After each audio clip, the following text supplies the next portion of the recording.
Yes, welcome my dear students. Yes class, today we are going to start our chapter 20 head of the states. यानी कि हम सब जानते हैं हर country में क्या होते हैं, काफ़ी स्टेट्स होते हैं, ठीक। हर कंट्रीज होते हैं, क्लियर है। अब जैसे इंडिया है, इंडिया में भी बहुत से स्टेट्स हैं, ठीक है, उनके कैपिटल्स हैं।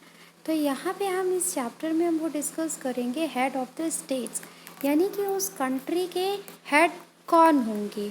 हम सब जानते हैं कि जैसे कि इंडिया में क्या है, प्रेसिडेंट ही है हमारे हेड।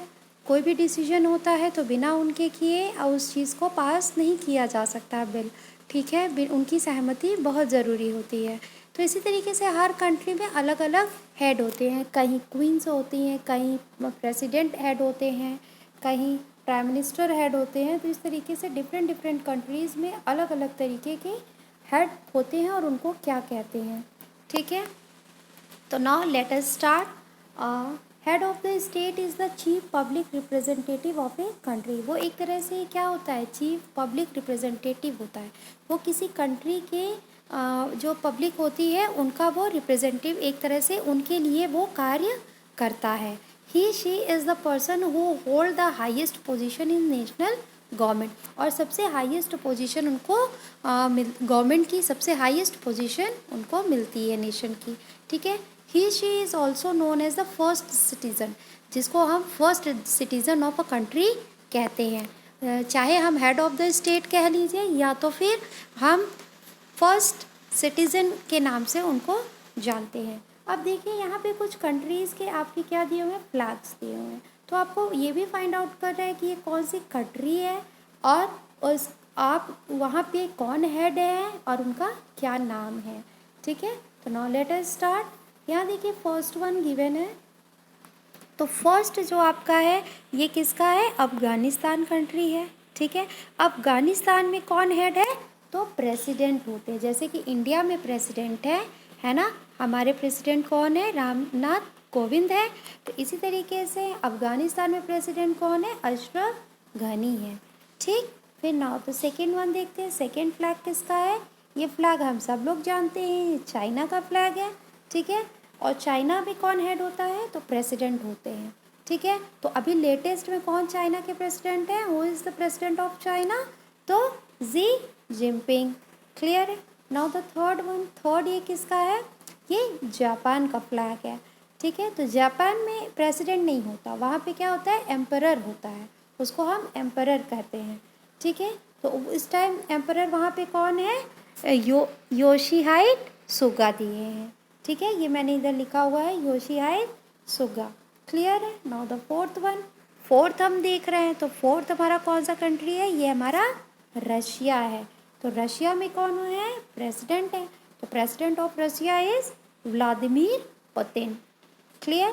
फिर नेक्स्ट फिफ्थ है।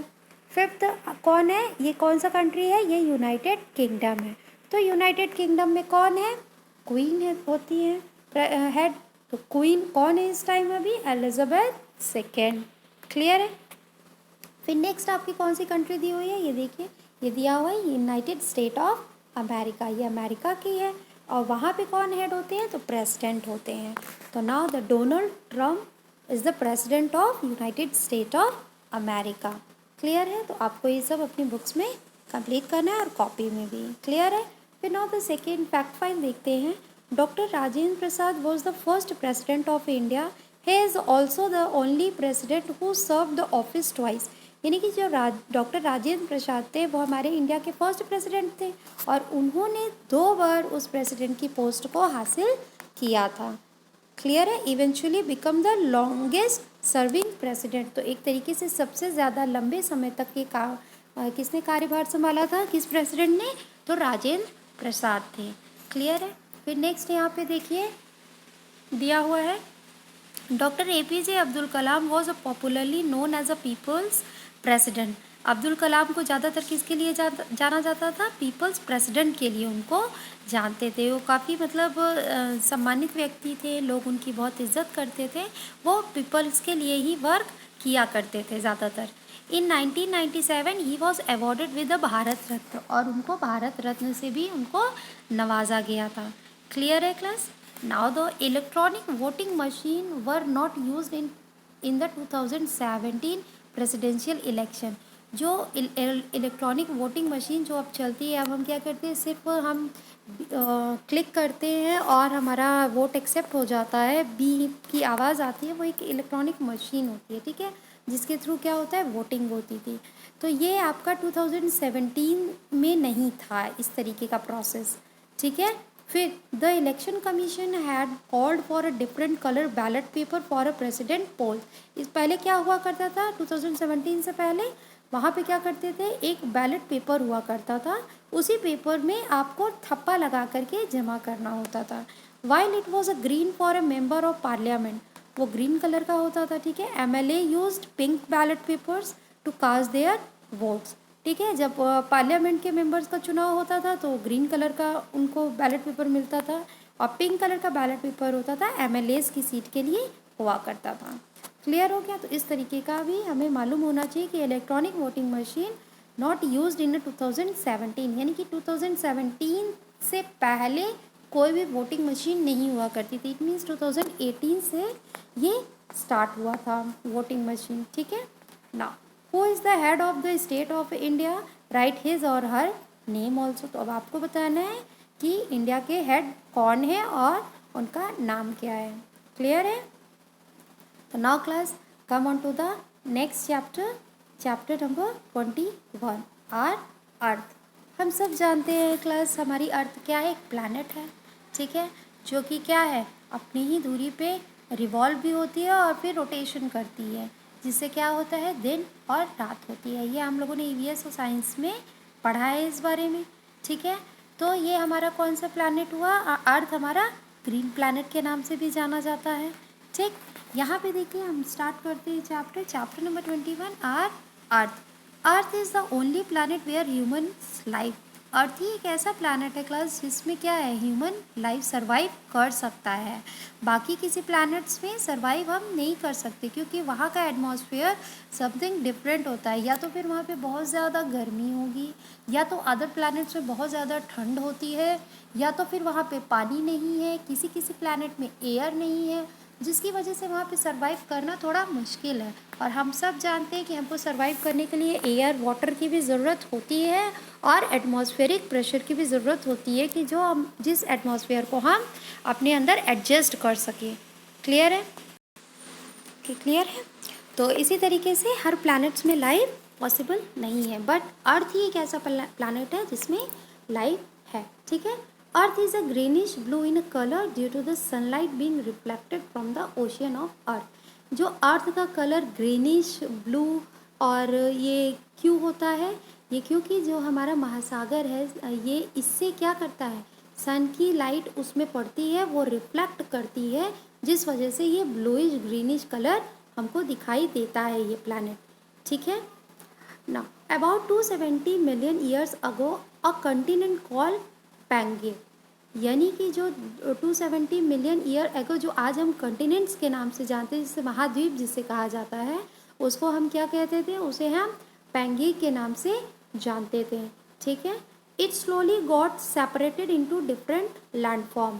फिर धीरे धीरे ये क्या हो गया, ये एक लैंडफॉर्म के रूप में हो गया है, लैंड बन गया है, ठीक है। Today we have 7 continents. हम सब जानते हैं कि आज कितने कंटिनेंट्स हैं टोटल, तो टोटल यहाँ पे 7 कंटिनेंट्स हैं। तो हमें क्या करना है, हमें अब क्या करना है, इन कंटिनेंट्स के बारे में इस ग्रिड से फाइंड आउट करना है कि कौन कौन से कंटिनेंट्स होते हैं, ठीक है। फिर ना अब हम कंटिनेंट्स, इस पजल में से हमको कंटिनेंट्स को ढूंढना है, और हमको ये भी बताना है कि कौन सा नंबर 1 पे है, यानी कि सबसे बड़ा कंटिनेंट कौन सा है, फिर सबसे छोटा कंटिनेंट कौन सा है। इस तरीके से हमको इंक्रीजिंग ऑर्डर में लगाना भी है। क्लियर है क्लास। तो नाउ लेट अस स्टार्ट। तो फर्स्ट हमको क्या दिख रहा है यहाँ पे, फर्स्ट हमारा सबसे बड़ा कंटिनेंट कौन सा है, एशिया। तो ये देखिए यहाँ पे हमको एशिया मिल रहा है, ठीक है। हम सब जानते हैं कि एशिया हमारा कंटिनेंट क्या है, एशिया ही है, एशिया ही सबसे बड़ा कंटिनेंट है, लार्जेस्ट कंटिनेंट। फिर नेक्स्ट सेकंड, आपका सेकंड नंबर पे फिर देखिए यहीं से अफ्रीका निकल के आ रहा है, तो सेकंड हमारा अफ्रीका है। फिर थर्ड हमारा क्या है, ऑस्ट्रेलिया, ये देखिए यहाँ से हमको ऑस्ट्रेलिया मिल के आ रहा है। क्लियर है। थर्ड के बाद फिर हमारा फोर्थ नंबर आता है अंटार्कटिका का। तो फोर्थ ये हमारा देखिए यहाँ पे अंटार्कटिका बन के आ रहा है। ठीक है, आपकी बुक में क्लियर हो जाएगा, बुक में अगर आप देखेंगे तो अंटार्कटिका। फिर हमारा फिफ्थ नंबर पे हमारा क्या आ रहा है, फिफ्थ हमारा, फिर देखिए थर्ड हो गया, फोर्थ हो गया एंड फिफ्थ वन हमारा क्या हो गया, नॉर्थ अमेरिका हो गया। देखिए यहाँ पे नॉर्थ साउथर्न अमेरिका, ये देखिए इधर साउथर्न अमेरिका है। फिर हमारा नॉर्थर्न अमेरिका है। क्लियर है। इस तरीके से हमारे सारे यहाँ पे आपके कंटिनेंट्स आ गए। क्लियर हो गया। तो ये कंटिनेंट्स आपको इसी तरीके से बुक में फाइंड आउट करना है। Now earth get its name from the 8th century Anglo Saxon word. ये जो हमको अर्थ से अर्थ गेट इट्स नेम, जो अर्थ उसका नाम मिला है, ये हमें 8th सेंचुरी में एंग्लो सैक्सन वर्ड है जिसे एर्डा कहा जाता है। वहाँ से हमको ये मिला है अर्थ का मीनिंग, जिसका अर्थ क्या होता है, सॉइल यानी कि मिट्टी। क्लियर हो गया। तो the earth ocean salt could cover the earth surface 500 times. जो हमारा अर्थ का ओशियन है, ठीक है, salt could cover the earth, ये जो उसमें खारा पानी होता है, नमक होता है, वो हमारे सरफेस को 500 टाइम्स वो कवर कर सकता है। क्लियर है। Name the continent in which our country is situated. हमें कंटिनेंट्स बताना है कि हमारा कंट्री कहाँ पे है। तो हमारा कहाँ पे कंट्री है, अभी हमने बताया था एशिया। तो हमारा कौन सा कंट्री है, एशिया है। तो आपको यहाँ पे एशिया लिखना है। क्लियर हो गया क्लास। तो आई होप आप लोगों को चैप्टर समझ में आया होगा। Okay, thank you for today class.